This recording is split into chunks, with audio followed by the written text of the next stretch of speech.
ಮನೆಯಲ್ಲಿ ಕಳ್ಳತನ ಮಾಡುವಾಗ ಸಿಕ್ಕಿಬಿದ್ದ ಕಳ್ಳನಿಗೆ ಬಿತ್ತು ಗೂಸ.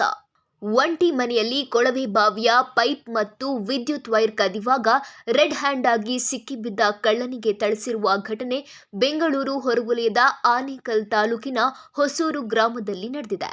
ಇನ್ನು ಕಳ್ಳ ಯಾರು, ಆತನ ಹಿನ್ನೆಲೆ ಏನೇನು ಎಂಬುದನ್ನ ವಿಚಾರಣೆ ನಡೆಸಲಾಗುತ್ತಿದೆ.